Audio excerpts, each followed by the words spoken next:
আসসালামু আলাইকুম সম্মানিত কুয়েত প্রবাসী ভাই বোনেরা এবং প্রিয় দর্শকবৃন্দ, আশা করি যে যেখানে আছেন দেশ ও প্রবাসী কাছেও দূরে আল্লাহর রহমতে ভালো আছেন এবং সুস্থ আছেন।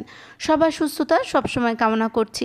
সবাইকে স্বাগতম জানাচ্ছি Kuwait BD news by Mithila এই চ্যানেলে। কুয়েতের মন্ত্রিপরিষদ তাদের আলোচনায় বলেছে যে পরবর্তী ক্যাবিনেট বৈঠকে কিছু দেশের সাথে অর্থাৎ উচ্চ ঝুঁকিপূর্ণ দেশের সাথে সরাসরি ফ্লাইট নিয়ে জরুরি বৈঠক করবেন এবং সরাসরি প্রবেশের অনুমতি দিবেন।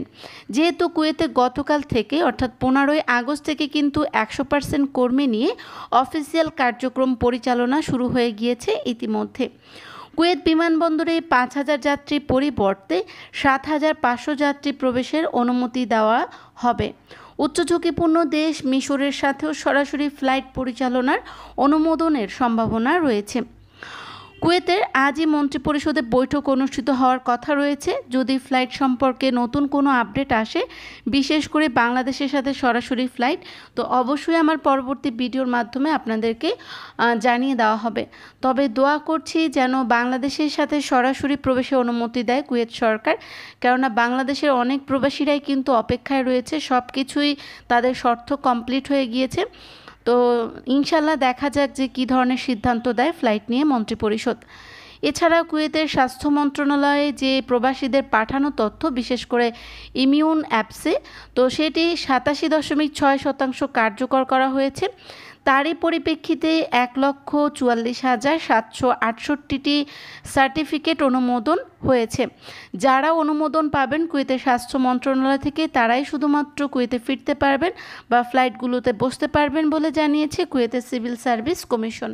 এবার যারা দেশে আটকে আছেন কুয়েত প্রবাসীরা, যাদের ইমিউনিতে রেজিস্ট্রেশন করেছেন কিন্তু কিছু সমস্যার সমাধান হচ্ছে না, যেমন মোবাইল নাম্বার ভুল দিয়েছেন, যে নাম্বার দিয়ে রেজিস্ট্রেশন করেছেন সেই নাম্বার দেশে রয়েছে, পাসপোর্ট নাম্বার আসে নেই ইমিউনিতে, এবং ইমিউনিতে যে তথ্যগুলো দিয়েছেন বা নাম্বার দিয়েছেন সবই ঠিক আছে, তারপরও চালু হচ্ছে না। তো যাদের এই সমস্যাগুলো আছে, যারা বিশেষ করে কুয়েতে আছেন প্রবাসীরা, আপনারা মিশরেফ ভ্যাকসিনেশন সেন্টারে 5 নাম্বার হলের ডান দিকে গিয়ে দেখবেন একসাথে 4টা কাউন্টার আছে। ওটা হচ্ছে মিশরেফের হেল্প ডেস্ক কাউন্টার সেন্টার। তো সেখানে গিয়ে যে সমস্যা, সেই সমস্যার কথা জানাবেন তাদের, তারা ঠিক করে দিবে এবং সময় বেশি লাগবে না, 2 থেকে 3 মিনিট সময় লাগে। আর যারা দেশে আছেন, আপনাদের যাদের এই সমস্যাগুলো আছে, আপনারা কুয়েতে থাকা যে প্রিয় ভাই বা বন্ধু আছে, যে কোনো কাউকে পাঠিয়ে এই সমস্যার সমাধান করে নিতে পারেন।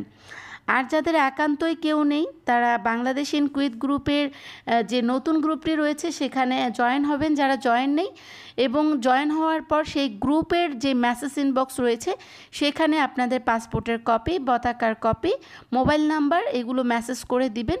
শুধুমাত্র যাদের কেউ নেই তারাই এই সমস্যার সমাধান করার জন্য মেসেজ দিবেন, অন্য কেউ এই মেসেজ দিবেন না।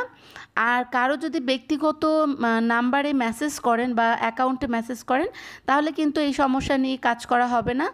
আর যদি আপনি গ্রুপের মেসেজ করেন, তাহলে গ্রুপের যে অ্যাডমিন সদস্যরা রয়েছে, বিশেষ করে মহসিন পারভেজ ভাই এই উদ্যোগটি নিয়েছে, ইনশাল্লাহ তাদের সমস্যার সমাধান করার চেষ্টা করবেন। পোস্ট হচ্ছে বাংলাদেশ ইন কুয়েত গ্রুপ। এবার জানিয়ে দিব কুয়েতের মহামারী ভাইরাসের সর্বশেষ আপডেট। কুয়েতে মহামারী ভাইরাসের সর্বশেষ আক্রান্ত দেখানো হয়েছে 306 জন। এ নিয়ে দেশটিতে মোট আক্রান্ত হয়েছে 4,06,540 জন।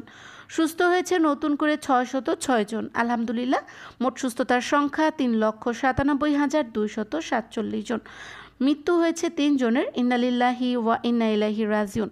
মোট মৃত্যুর সংখ্যা 2,389 জন। তো প্রিয় কুয়েত প্রবাসী ভাই বোনেরা, এই ছিল এখনকার মতো সর্বশেষ আপডেট। পরবর্তী আপডেটের জন্য চ্যানেলের সঙ্গে থাকার অনুরোধ করছি। সবাই ভালো থাকবেন, সুস্থ থাকবেন এবং সচেতন থাকবেন। ধন্যবাদ এতক্ষণ ভিডিওটি দেখার জন্য। আল্লাহ হাফেজ।